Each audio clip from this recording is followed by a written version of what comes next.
your really strong points. He had a good voice. There was no trouble hearing what Wesley had to say.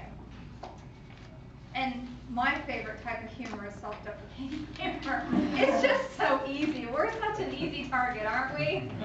You got it under control. But a lot of times with your jokes, you had some really interesting facial expressions that went along with it. So that's also a skill that we learn, is matching our face with what we're saying.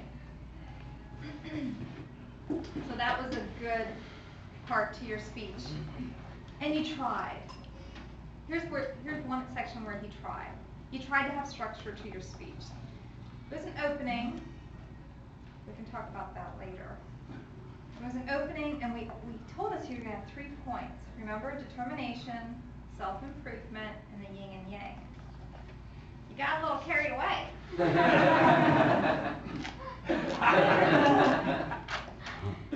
I think your determination went on for 6 minutes.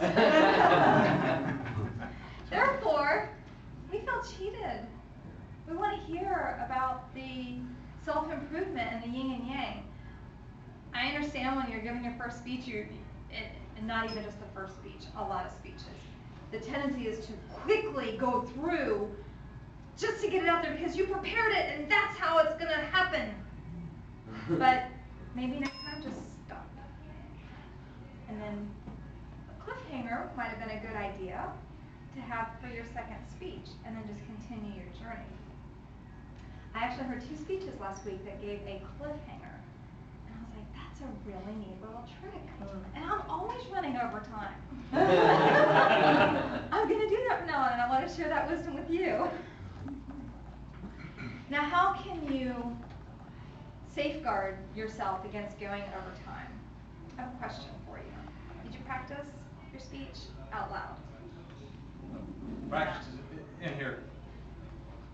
We can read a lot quicker than we speak.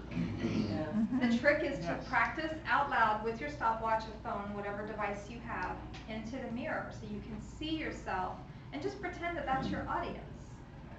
And the audience likes you. I mean, come on. It's very nice. I definitely recommend practicing. Thought that would have been a good idea.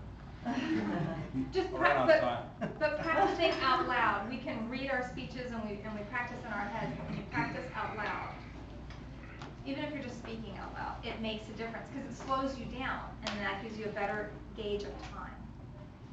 Okay?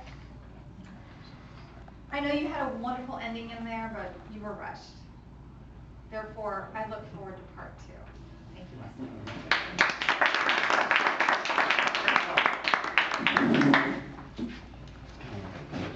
We're getting roasted. Our second evaluator this morning is Jeremy Udell. Giving evaluations seemed terrible.